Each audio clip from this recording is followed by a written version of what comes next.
Life is meaningless. Welcome to Requiem for Tuesday. I am Adam Pecora. Here we are again. The same place we never left. Why? Look, I was supposed to come here today, and, well, we were going to do NFL on edibles. You know, I'm like, I'm a week past mid-season. I'm behind on my quota here. Let's have a fun time. We'll relax, do the thing, you know. Honora was a priority last week. So, you know, what's the harm? One more week of football. What could possibly go wrong? And look, I'm going to take it back to the beginning of the day, Sunday morning. I woke up dreadful. I felt how I felt, you know, not going into Arizona, but, you know, 10 minutes into the Arizona game. A still lingering feeling of the Hail Mary. And it's like,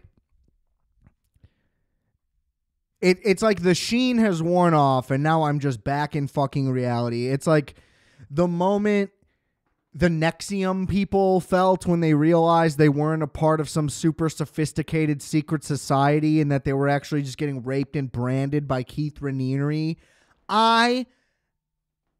I'm not going to say that I'm going through that same experience, which I almost did, and that would have been a bad equivalency. However, it does not take away from the fact that every year I get brainwashed, and I have the nerve to come on this show and tell other people they're stupid. And you know what? Everybody needs a mirror, because it's the biggest flaw in my entire personality, is that I can just be fucking swindled by George McCaskey, the dumbest fuck who's ever lived. I mean, imagine being born into owning a football team and you're just like, I don't really like football. It's just like, go fuck yourself, man. The level at which this hurts, and like it means so much to so many of us too. I'm not going to try to act like I'm the number one Bears fan here. Frankly, I've been reflecting internally lately about how like I just really need to get more into old football stuff. You know, like every middle-aged guy has like the World War II phase, which, don't get me wrong, I am still fascinated by World War II, and that'll probably happen at some point as well. But it's just like, I love football. Football's whole thing is that they just want you to be in the present and in the now for whatever. I mean, it works because I'm always engaged, but it's almost like the history doesn't even fucking matter. Like, who cares? Like, pre-Super Bowl, we don't even acknowledge that the records matter. You know, like the championships don't count.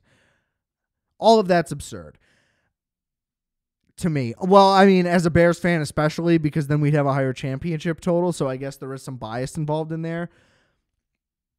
But anyway, my point is, like, I'm no historian here. Like, I know a decent amount, probably more than your average person.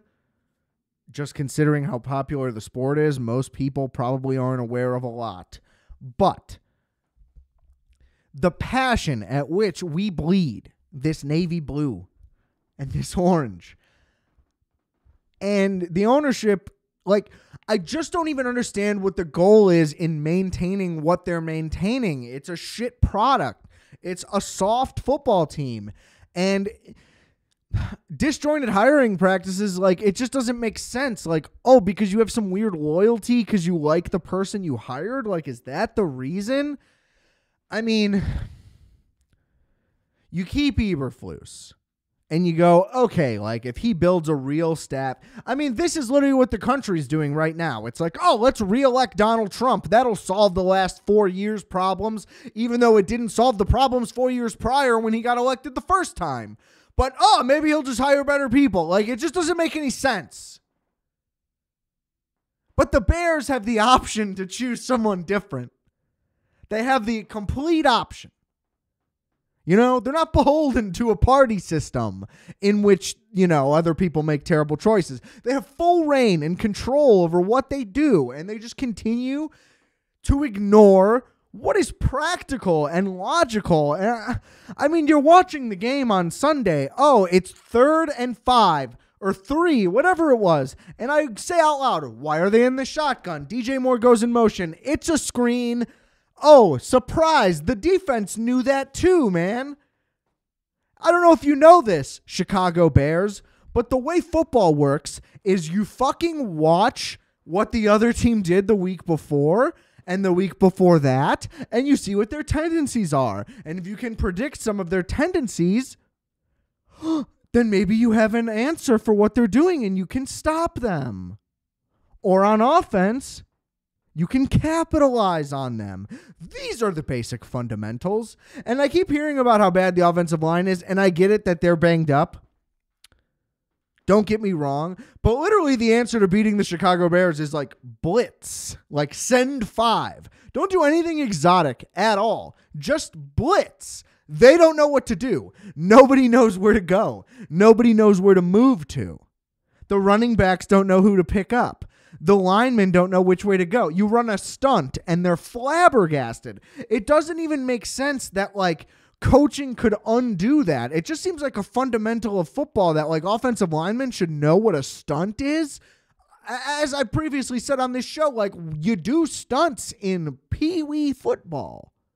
It's a basic thing. And it is for some reason just beyond week after week, they can't handle it. And so it's like keep the offensive line coach, but hire a new coordinator. That doesn't make any sense. Apparently, they don't agree on what to do. It's like, well, isn't one guy the other guy's boss? Like, none of that adds up. Why would you retain any offensive staff when you hire a new coordinator? Unless that coordinator goes, I have experience with that guy. I like that guy. He's a good guy. I honestly would have interviewed him anyway. Then sure, I guess I can see it in that one specific case. But that doesn't happen. We pass on Cliff Kingsbury, who worked with Caleb Williams on the season prior, for another guy, and we're running a scheme that is similar to the one we tried to run already. Like, we're hiring the guy based on scheme. We're fitting the quarterback into that scheme. Like, why are we doing that? That is proven to not be a good idea. And he is not playing well in the scheme. And the receivers are not playing well in the scheme. Why are we prioritizing the scheme? It doesn't make any sense. Daryl Johnston on the broadcast is literally like, I don't get why they won't just run a slant. 3-step drop and throw it. Every time they run an out route, it just works. You know why? Because the Patriots are bad. If you know you have your 2 starting tackles are out and then your guard goes down and then you're just like, well, we're just going to keep doing exactly what we're doing. It's like, why is the pivot not run it 45 times? And guess what? You only put up 3 anyway. So if the excuse is like, oh, well, they'll figure it out. It's like, what were you doing that was working so well that led you to believe that you should have continued on the path you were on? Just run it every play. Run those out routes. Again, like Johnston said, until someone stops it, like why are you constantly doing these horrible decisions? And then it was like 2 good plays in a row. Let's run a play action, like 5-step drop long developer. You know the protection can't hold. Eberflus, preaching in the offseason. I believe I clocked this in this show. If you go back and listen to the tape, I couldn't tell you what episode it was, where he's just like, well, we don't want him to like be too risky with the ball though. So we're preaching ball security. And it's like, man, he's the star. You're admitting that he's the star and he's the guy who's supposed to take the franchise forward. But you're like, but we're putting handcuffs on him. He's got to do it our way. And it's just like, you should be listening to everything he has to say. He's constantly going out on these press conferences at 22 years old, completely saying all of the right things and still taking the blame, which, not that none of it is on him. I understand that, but he still is like the rookie. And he's going out there and saying what needs to be better and that things don't, like, taking accountability when it's not even on him. The routes these guys are running don't make sense. Now, there are 5 plays a game where it's like, oh, there's a guy open. Why didn't you let that ball go? Or just generally you're holding it too long, even if the downfield picture isn't clear on the screen. Those are called like rookie plays, though. Like rookies can make mistakes. I think if you go through, I mean, yesterday was not an example of this. Caleb had no chance. There was just nothing going on. But for most of the season, he is doing what is right, and he is trying to like read the field, and the scheme just doesn't allow anyone to be open. And just like with Luke Getsy, there are constantly two guys in the exact same spot downfield. And then other guys are just like bailout routes. There's like not even alt options. A lot of the time there aren't checkdowns. And it's like four guys are running a curl, like not even three guys run a curl, one guy runs a go. Maybe one of the other guys is running an in. And everybody just knows it. Like it's unbelievable. It's like the scheme is there regardless of who it is. I just can't wrap my head around how Shane Waldron did this for 3 years somewhere else. Like what is happening in that building that makes everything so much worse? And it's so clearly so bad. And like just knowing football, there should just be really easy solutions. They're not necessarily going to work. I'm not saying the Bears are just going to go out and like be good. But like, why can't we just run it a lot more, just straight up the middle, and see what that does? And then see if you maybe can call a play action play off of that with like with some crossing routes, with some like pick action, like things everybody in the NFL is doing. Why not some motion that actually does anything? You know what happens when the Bears send guys in motion? The defense doesn't move. No one has ever been confused by what the Bears are about to do for the past 3 seasons. And it's like you can't go back and do anything differently now, which is an ultimate heartbreak. But before this game started, I mean, I had the bet slip ready to bet the Patriots money line and the under. I mean, I still knew the defense wasn't going to like allow the Patriots to go the way the Cardinals did. But I was just like, you know what? Like, I'm going to give them one last chance to like not embarrass themselves. And like, I still think they're going to lose this game, but like, just like out of respect, like I'm just going to give you a chance to like give me something.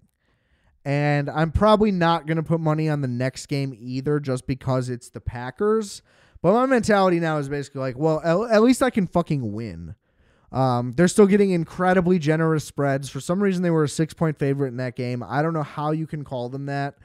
I could have not watched the Patriots all season, and there was no chance that they were going to win by 6, like for sure.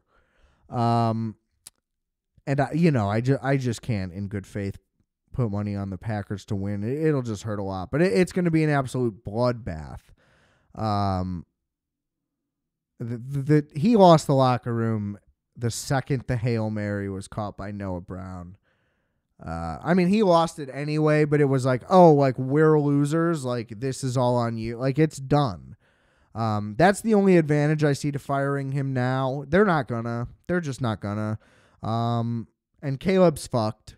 I'm sorry, Caleb Williams. Like you're going to take 50 more sacks, not literally 50 more sacks, but you'll probably end up breaking the sack record if you don't break your fucking leg first because of what they're doing to you. And I'm sorry, like just like every fucking time. Oh, it'll be different this time. Like things are going differently. It's not possible. I wouldn't care if Ryan Poles got fired at this point either. The season is absolutely lost. I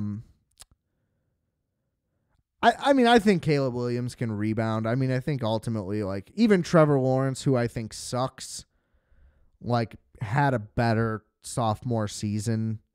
That's not the best example, obviously. But Kyler Murray's been through like a lot of coaching change and whatever. He's not going to not be good. Injury was mostly his problem. I think the reason it's like the coach stability thing is a thing because if the it's hard to say. It's impossible to say. I would say that it's chicken or the egg, though. Like if the quarterback's truly legit, I think that they can get through it. I don't know though.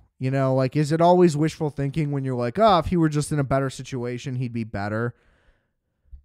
It's just truly impossible to say, but I don't think that like having a bad coach is going to fuck up your whole thing. But I just don't see how Shane Waldron ended up like this is just the worst situation. Cliff Kingsbury, like would it have been better though? I don't know. Like does he get the reign that he would have gotten? Did we offer him and he said no? Like I don't know. I would hope that's the case. But they probably didn't even want him there. Maybe because he had real ideas. Again, it's impossible to say.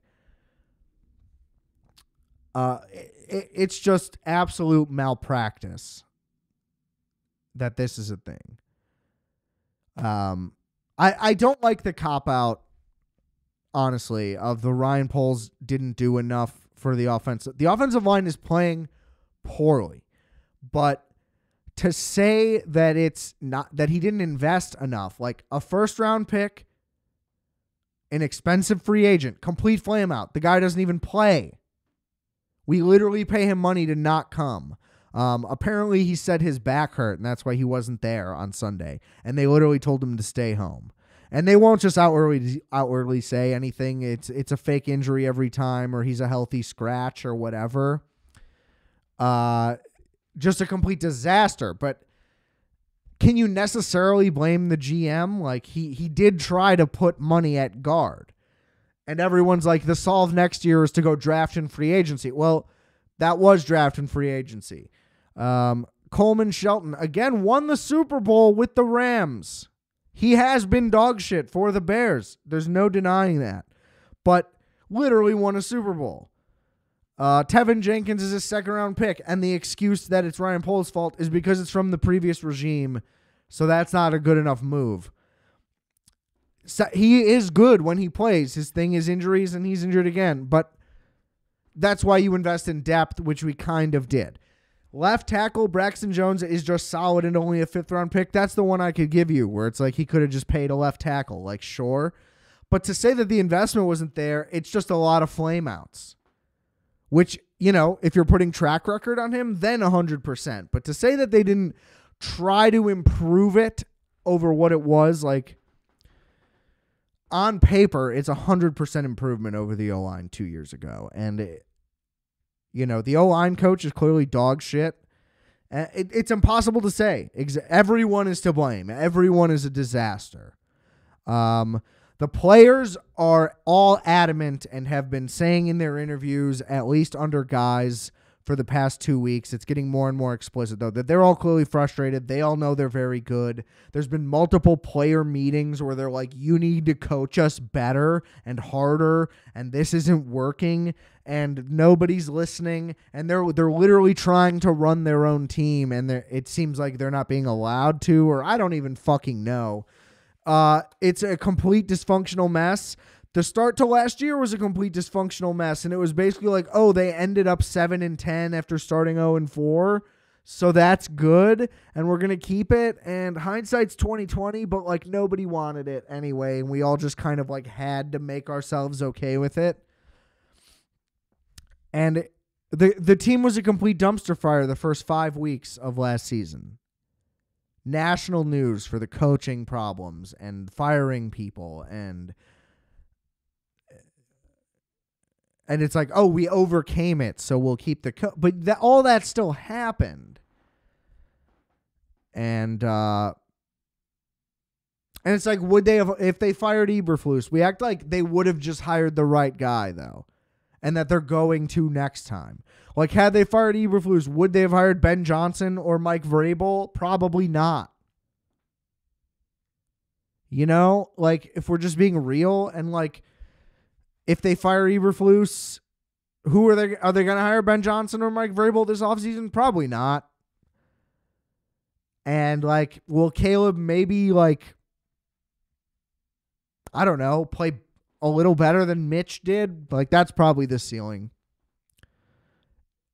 Like I'm almost on the verge of tears as I say that, because he's genuinely so much more talented. Like it's there. The deep balls are the only legitimate concern that I absolutely have. But in every other aspect, outside of being slower than Justin Fields, he's more talented than anybody we've had since Jay Cutler. And he's better than Jay Cutler. And like what, it's complete malpractice. Like why not just trade back though? We should have just traded back and then not taken any of the quarterbacks. Who cares? Like, that's the only argument I could see for keeping Justin Fields, just because, like, who cares? Let's just keep losing on purpose. Like, let's not have expectations. And that's no offense to him. Again, I love the kid, but, like, he's just not on the Bears, especially. We do not have what he could have ever needed to succeed. And it's, yeah, we'll probably draft someone new in 4 years. So, and I don't want that. I want to be 100% clear. Like, all I want is Caleb Williams to be. I mean, if he was fucking Ryan Tannehill, I'd be thrilled. Like, that would be amazing. Like, peak Tannehill. And I thought that he was like, he had the chance to like break the Bears curse, and that it just goes to show like that is just how entrenched like the Bears curse is. This is how incompetent and terrible they are, that like no one can overcome this. Like we need like a martyr, like we need like a Jesus Christ to come through and like pull off a miracle. There's no hope here. And like, would you want to there's clearly a reason to why like you just wouldn't want to coach here. I'm sure there's guys who have that thought, like, oh, I could go make things different over there. And then you go interview them and it's probably like, oh, this is how bad it is. Like the season was over right after the right after the Arizona game. Like halftime in Arizona, the season was over. I don't see how they win another game outside of a fluke.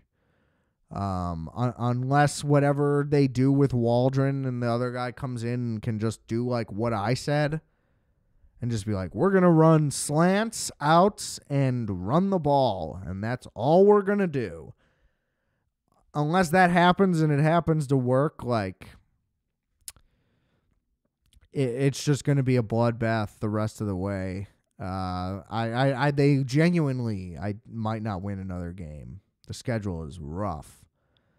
And you know, cool. Like we'll get a higher pick, but so like we're just going to squander it. Any talent we get will be wasted, and then we'll trade them somewhere like Roquan, and they'll be awesome on an awesome team that actually wins. Like we didn't trade David Montgomery, we just let him go, but he's like, man, this is cool to be on like a winning team. And he said that when the Lions had not won that previous season, they were not good, or they were 9-7 or whatever it was. It wasn't last year. And then last year happened, and it's like, man, like good for you. Everybody gets to leave and see what like a real football team is like. So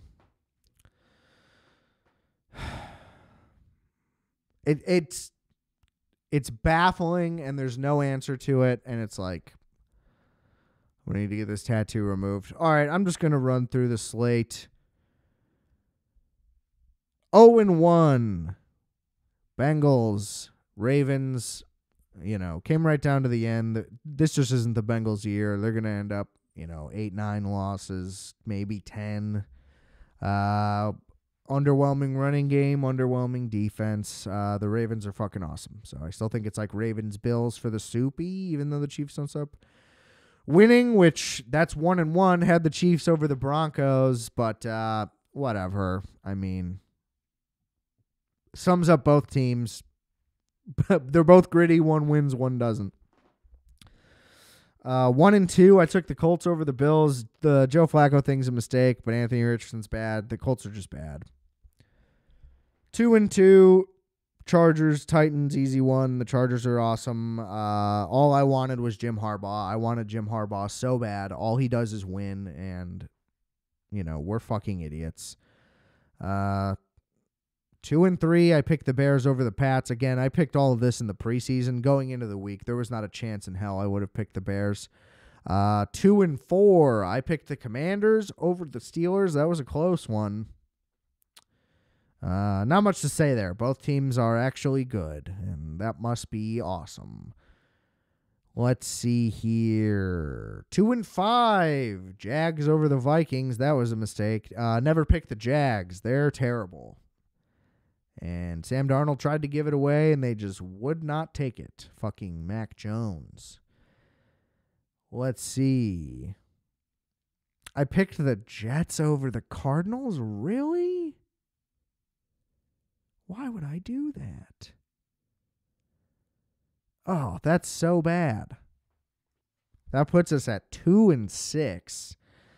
3-6, Lions over the Texans. 5 interception win. I mean, I feel so good for Lions fans.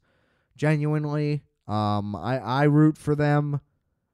Not against the Bears. Thanksgiving's going to be so bad. It's going to be so bad. And I say that to people. And that's the thing. When I try to tell people about the Bears, that they act like I'm being so dramatic because I care so much. It's like, no. I'm trying to explain reality to you, and it's that bleak. Like, I'm this sad, which, to someone who doesn't really care that much about football, I get seems dumb and unnecessary. But it's because it's real, though. Like, I'm not being dramatic or exaggerating what's happening. Like, it's rock bottom. Like, all we needed, like, the defense could have been dog shit, and it wouldn't matter. If we were lighting up points, like, if Caleb was hitting passes and, like, but it's like we're regressing into a worse version of anything we've ever been, more sacks than we've ever given up. Like, it's beyond how bad you think it might be. There's a reason why it's going national now, and that people are like really, really alarmed. Like, they put up like 120 yards as a team. Like it's a real problem. They clearly have no idea how to distribute the ball, how to call plays, how to scheme plays. Like, they don't know about football. Anyway, I'm going to keep going. So what was that, 3-6? Doesn't even really matter. Who cares? 4-6. I took the Panthers over the Giants. That was a smart one. 4-7 though. I took the Saints over the Falcons. Oh no, the Saints did beat the Falcons. 5-7. Okay, we're clawing back to 500, and we're getting to 500. So I took the 49ers over the Bucks and the Eagles over the Cowboys. All of those very easy picks. 7-7. Wait, I'm miscounting. That's not even right. Let me retally this. I do this every time. Oh, that's 7-6. I'm giving myself too much credit. It just got so ugly there. But I did pick the Dolphins tonight, so they're probably a 7-7. Let's just be realistic. Look, that's the NFL Week 10. This was supposed to be NFL on edibles, so I was going to do more in depth, but like this was my final Chicago Bears therapy type thing. I'll definitely, when we go through week 11, I'll do a spiel on it. But the Bears, I'm going to watch it because it's the Packers, one final week of torture, like just to watch the rivalry game. But genuinely, the Bears are officially relegated to second TV. I'm checking out. I'm just going to be really angry, like if Caleb gets hurt or just continues to take like such an extreme beating, like the malpractice aspect of that, like to his health and his development is ruined. Like for as far as this season goes, it's not going to go anywhere positive. But that's where we're at, and the rest of it, it's tank watch. I hope they lose every game. And I just hope Caleb doesn't get killed. And I hope that, again, that we can manage to get our hopes up again. I get that it'll be squandered again, but like that's all I can hope for is that like there's a reason to be hopeful next season. That's the best case scenario.